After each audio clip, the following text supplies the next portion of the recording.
Selamat malam Bapak Ibu, saudara-saudara yang dikasihi Tuhan. Salam. Apa kabar? Saya yakin kita semua dalam keadaan sehat.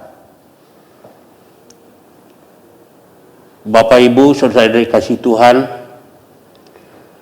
perikop pembacaan dan renungan kita pada malam hari ini terambil dari Wahyu pasal 2 ayat 24 sampai 29 dengan tema atas prakarsa Tuhan. Bapak Ibu saudara yang dikasihi Tuhan, firman Tuhan di dalam Wahyu pasal 2 ayat 24 sampai 29 ini salah satunya berbicara tentang pekerjaan Tuhan Yesus Kristus di dunia ini. Kita sering mendengar ungkapan para hamba Tuhan bahwa dunia ini beserta isinya adalah ladang Tuhan. Nah, siapa yang punya pekerjaan? Dan siapa yang mengerjakannya? Akan kita renungkan bersama pada saat ini. Namun, Bapak Ibu sudah yang dikasihi Tuhan, sebelum kita merenungkan lebih lanjut dan untuk lebih memahami firman Tuhan ini, baiknya kita mendengar sebuah ilustrasi berikut ini. Di dalam masyarakat suku bangsa Dayak di Kalimantan Tengah sebelum tahun 60-an, ada pepatah yang tumbuh di tengah-tengah masyarakat yang berbunyi, banyak anak, banyak rezeki. Bapak Ibu yang dikasihi Tuhan, mengapa bisa ada pepatah seperti ini berkembang sebelum tahun 60-an itu? Ini berkaitan erat dengan mata pencarian utama. Jadi pada masyarakat di Kalimantan Tengah sebelum tahun 60-an itu, mata pencarian utama adalah dengan membuka ladang berpindah. Jadi mereka tebas dulu, jadi pohon-pohon yang sebesar lengan ke bawah, kemudian yang besar-besar sampai sebesar drum itu ditebang. Jadi benar-benar itu seperti lapangan sepak bola itu. Dan itu dibiarkan nanti sampai 2-3 bulan, setelah itu baru dibakar. Bapak Ibu saudara kasih Tuhan, satu hal yang saya ingatkan kita semua, kita mendengar juga pada masa-masa sekarang ini banyak rumor di tengah masyarakat mengatakan bahwa kebakaran hutan itu adalah akibat ladang berpindah. Sebenarnya itu tidak semua benar. Kenapa? Karena sebelum tahun 60-an itu belum ada terjadi hal-hal seperti itu. Kenapa demikian? Sebab masyarakat di sana membuat ladang berpindah itu mereka sudah antisipasi supaya tidak terjadi kebakaran hutan. Jadi misalnya areal mereka buat itu 2-3 hektar misalnya, lalu dikelilingi itu sekitar 5 meter dari pinggir ladang mereka, itu mereka sudah buat jalan dan itu dibersihkan benar. Dan sebelum itu dibakar, lalu mereka sudah siapkan ember semua, bersih air, dikeliling. Kalau ada misalnya nanti api itu merembet mau ke tempat keluar dari itu, disiram. Nah, mengapa demikian itu sebenarnya bukan apa itu karena kesadaran lingkungan. Mungkin pada waktu itu belum diyakin seperti itu. Tapi yang jelas itu mereka untuk menjaga supaya jangan hutan di sebelah terbakar, karena terbakar mereka rugi. Karena hutan ini, ladang ini hanya satu kali dipakai. Kalau kedua kali sudah tidak subur. Jadi dia pindah ke sebelah untuk tahun depannya, dan itu terus berlanjut. Nah, Bapak Ibu yang dikasihi Tuhan, mengapa ada pepatah bahwa banyak anak banyak rezeki? Ini begini, di dalam menggarap ladang itu, dia perlu tenaga yang besar, tenaga yang banyak. Nah, anak-anak inilah diharapkan. Karena itu, pada masyarakat di Kalimantan Tengah ini, di tengah suku Dayak ini, orang bisa punya anak itu tambah senang. Kalau dia punya anak 7 sampai 10, 15, dia sangat senang. Sebaliknya kalau punya anak 1, 2, sedih. Kenapa? Karena sedikit nanti dia bisa menggerakkan untuk membuka ladang itu. Kalau misalnya dia harus mengupah orang di samping mahal, itu juga memerlukan, orang juga sangat memerlukan juga tenaga sendiri untuk buka dia punya. Bapak Ibu dikasihi Tuhan. Nah, lalu bagaimana sekarang mengenai pekerjaan ini? Jadi si bapak atau si ayah ini mengerjakan ladangnya, dia mengerjakan ladang itu memakai tangan anak-anaknya. Jadi dalam hal ini, anak-anak ini bukan bekerja untuk bapaknya, bukan. Karena ladang itu pekerjaan bapaknya. Dan dalam mengerjakan ladang itu, bapak ini memakai anak-anaknya. Nah karena itu, kenapa? Karena anak-anak ini bersatu, menyatu dengan orang tuanya, milik dari bapaknya. Karena kalau anak-anak ini bekerja untuk bapaknya, berarti ada terpisah. Anak-anak sebagai buruh, akan tidak cocok. Nah, kalau dia sudah jadi satu, maka si bapak ini nanti mengajak anak-anaknya bekerja, memotivasi, menyemangati mereka, membimbing mereka, sehingga ladang itu bisa dibuka. Bapak Ibu sudah dikasih Tuhan, demikian pula firman Tuhan dari Wahyu pasal 2 ayat 24 sampai 29 ini, kita ini bekerja di ladang Tuhan Yesus Kristus. Dan dalam keadaan kita ini bukan bekerja untuk Tuhan Yesus Kristus, tetapi pekerjaan Tuhan Yesus Kristus di dunia ini dikerjakan oleh Tuhan Yesus melalui tangan kita. Itu beda, saudara yang dikasih Tuhan. Nah, dan hal ini diungkapkan oleh seorang misionaris gereja Protestan Inggris yang bertugas di Cina bernama Hudson Taylor. Di dalam tulisan beliau menyatakan bahwa pekerjaan Tuhan bukan manusia bekerja untuk Tuhan, melainkan karya Tuhan yang dikerjakan Tuhan melalui tangan manusia.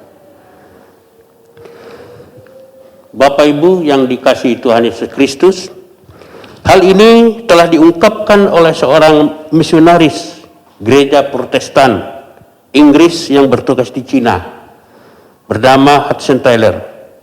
Di dalam tulisannya beliau menyatakan bahwa pekerjaan Tuhan bukanlah manusia bekerja untuk Tuhan, melainkan karya Tuhan yang dikerjakan Tuhan melalui tangan manusia. Pandangan beliau ini didasarkan pada Injil Yohanes pasal 15 ayat 4 sampai ayat 6 yang menyatakan demikian. Tinggallah di dalam aku dan aku di dalam kamu. Sama seperti ranting tidak dapat berbuah dari dirinya sendiri kalau ia tidak tinggal pada pokok anggur. Demikian juga kamu tidak berbuah jikalau kamu tidak tinggal di dalam aku. Akulah pokok anggur dan kamulah rantingnya. Barang siapa tinggal di dalam aku dan aku di dalam dia, ia berbuah banyak, sebab di luar aku kamu tidak dapat berbuah apa-apa.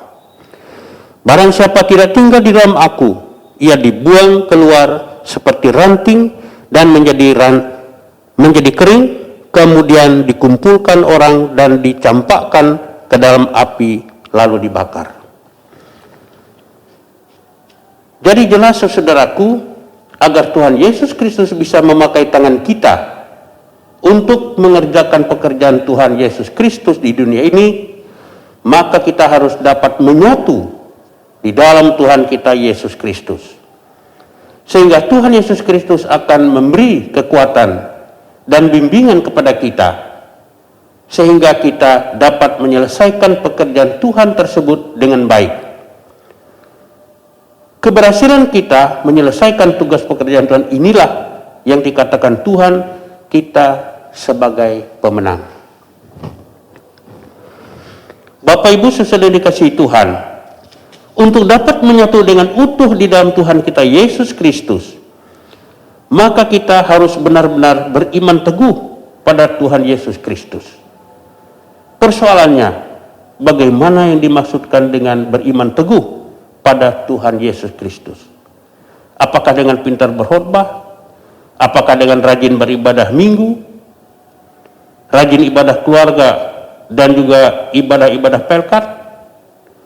Apakah dengan rajin pelayanan? Apakah dengan rajin atau pintar musik gereja dan bernyanyi lagu-lagu rohani di gereja dan lain-lain?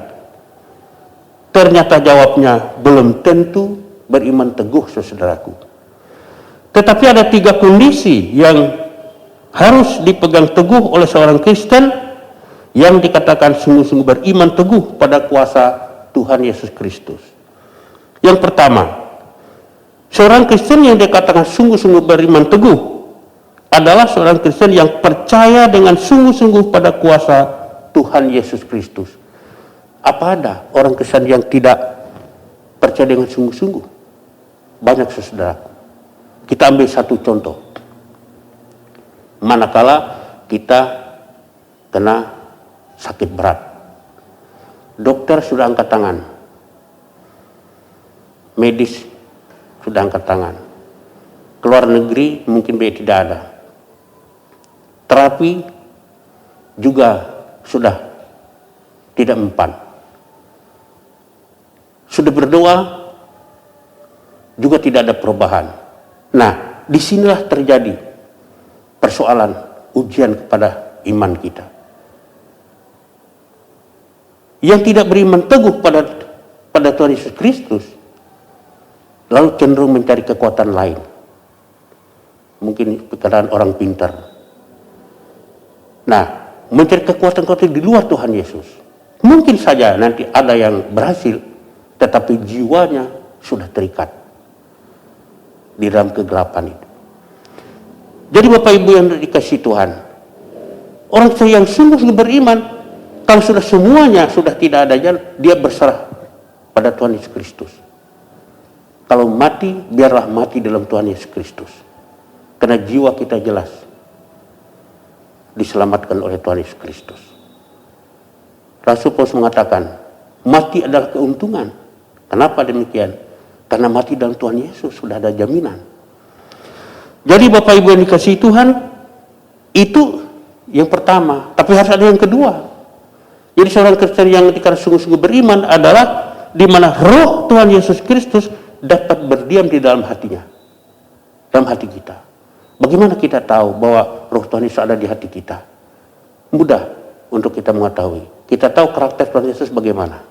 Tuhan Yesus sangat anti terhadap segala macam kebencian, dendam, kesumat, iri dengki, percabulan. Sangat anti terhadap segala macam penipuan. Nah, kita periksa dalam hati kita. Apakah ada unsur-unsur itu? Kejahatan-kejahatan. Kalau masih ada, satu saja ada, roh Tuhan Yesus tidak akan ada di hati kita. Berarti dengan demikian kita harus betul-betul membersihkan hati kita. Bapak Ibu dikasih Tuhan, itu juga belum cukup hanya dua, harus ada yang ketiga. Yang ketiga adalah kita dengan sukarela dan tulus hati berdasarkan kasih melakukan firman Tuhan Yesus Kristus, baik dalam melayani gereja Tuhan dan jemaatnya maupun melayani masyarakat di sekitar kita. Nah, itulah baru utuh. Jadi kalau sudah 3 ini bisa kita kuasai, benar-benar sudah kita tekuni, maka inilah contoh seseorang Kristen yang sungguh-sungguh beriman. Bapak Ibu Saudara jangan salah paham. Kalau saya berbicara seperti ini, sama sekali bukan berarti saya sudah mampu melakukan semua itu. Belum, saudaraku. Saya juga sedang berjuang untuk melakukan itu. Minimal Bapak Ibu Saudara yang dikasih Tuhan, kita menyadari semua itu dan kita berusaha. Bapak Ibu dikasihi Tuhan, karena itu manakala Bapak Ibu, saudara-saudaraku, kita semua dipilih oleh warga jemaat untuk melakukan tugas-tugas melayani di gereja, baik sebagai presbiter, baik sebagai pengurus pelkat, baik sebagai kepanitiaan pengadilan gereja dan lain-lain, maupun tugas-tugas pelayanan masyarakat. Jangan sekali-kali kita menolak, kecuali karena sakit atau tidak ada di tempat. Sebab karena semua itu adalah pekerjaan Tuhan Yesus Kristus, di mana Tuhan Yesus Kristus mengerjakan pekerjaannya di dunia ini melalui tangan kita, anak-anaknya. Jadi kita betul-betul harus meresponnya dengan sukarela dan penuh kasih, karena Tuhan Yesus telah memberikan kita kekuatan, keselamatan. Bapak Ibu yang dikasihi Tuhan, karena kita sudah menyatu dengan Tuhan Yesus Kristus, karena kita sungguh-sungguh beriman teguh kepadanya, maka Tuhan Yesus Kristus berinisiatif memanggil kita untuk mengerjakan pekerjaan Tuhan Yesus, yaitu di ladangnya. Jadi dengan demikian, saudaraku, kita dapat bekerja di ladang Tuhan di dunia ini adalah semata-mata atas prakarsa Tuhan Yesus Kristus yang memanggil dan memberi kita kekuatan sehingga kita dapat dengan layak bekerja di ladang Tuhan di tengah-tengah dunia ini. Oleh sebab itu, saudaraku, jangan sekali-kali kita bertepuk dada telah dapat melayani Tuhan, melainkan mari kita dengan rendah hati mengakui bahwa kita dapat melakukan semua itu hanya atas prakarsa dan kasih karunia Tuhan Yesus Kristus. Bapak Ibu saudara dikasihi Tuhan, ada satu hal yang sangat membahagiakan kita, adalah janji Tuhan pada firman-Nya pada ayat 26 sampai 29. Bagi kita yang setia dan mampu bertahan dan menyelesaikan pekerjaan Tuhan sampai pada kesudahannya, Tuhan Yesus menjanjikan dua hal pada kita. Pertama, Tuhan Yesus berjanji akan mengaruniakan kuasa atas bangsa-bangsa. Janji ini terdapat pada Mazmur pasal 2 ayat 8 sampai 9 yang berbunyi, mintalah kepadaku, maka bangsa-bangsa akan kuberikan kepadamu menjadi milik pusakamu. Mazmur ini menjadi salah satu pemberi semangat bagi gereja-gereja Kristen dan para penginjil dalam memberitakan Injil damai sejahtera Tuhan Yesus Kristus. Hal ini pula memberikan semangat kepada kita dalam bekerja di ladang Tuhan, sehingga kita berhasil sebagai pemenang, sehingga banyak orang yang akan diselamatkan di dalam Tuhan kita Yesus Kristus. Yang kedua, janji Tuhan mengenai bintang timur. Yesus Kristus dinamakan bintang timur yang gilang gemilang. Jadi, jika orang Kristen yang percaya dengan sungguh-sungguh pada kuasa Tuhan Yesus Kristus dan selalu hidup dalam kasih, kebenaran dan keadilan, maka di akhir hidupnya ia akan menjadi milik Tuhan Yesus Kristus sepenuhnya dan untuk selama-lamanya. Bapak Ibu yang dikasihi Tuhan, demikianlah firman Tuhan bagi kita pada malam hari ini. Terpujilah nama Tuhan Yesus, haleluya, amin.